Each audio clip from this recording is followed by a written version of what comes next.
Monsieur Bompard. Merci, Monsieur le Président. Chers collègues, je trouve qu'il est plutôt louable de vouloir faire appliquer le droit individuel à la formation des élus locaux. Mais cette initiative manque, me semble-t-il, de pragmatisme.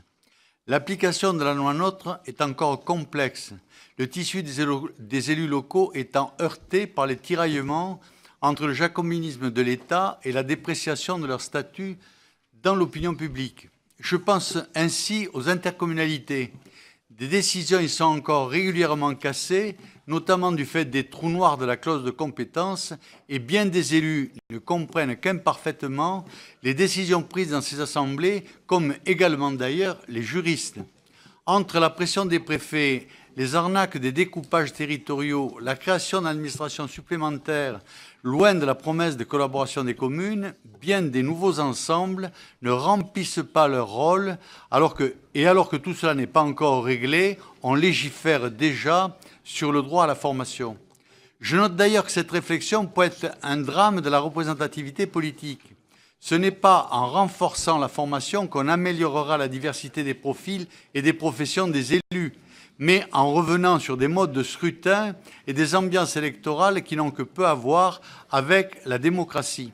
Et par ailleurs, l'article 3 entend bien intégrer les EPCI, les départements et les régions, ce qui ne va rien simplifier. Prenons l'exemple des élus régionaux. Ils sont issus de scrutins de liste dans des structures politiques éloignées des électeurs. Comment peut-on comprendre qu'il faille augmenter l'aide à la formation de ces élus? Ils devraient justement être à ce point qualifiés au moment de l'élection qu'ils n'ont aucun problème à œuvrer par la suite. En agissant de la sorte, le législateur sanctionne en réalité une analyse qui est faite depuis longtemps, le nivellement par le bas dû au poids des partis et l'intrusion de l'image de la marche médiatique contre la capacité de gestion. On ne juge plus les hommes aujourd'hui. Par ailleurs, chacun sait que la formation des élus pose d'énormes problèmes de destination des fonds et d'organisation partisane de cette formation. Les Français s'en plaignent, la presse s'en fait très régulièrement l'écho.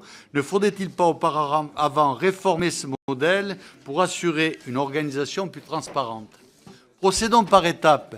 Réduisons la dictature des partis, supprimons les compétences cumulées, réduisons l'intrusion de l'État dans les libertés locales et les élus désignés pourront se questionner sur leur formation.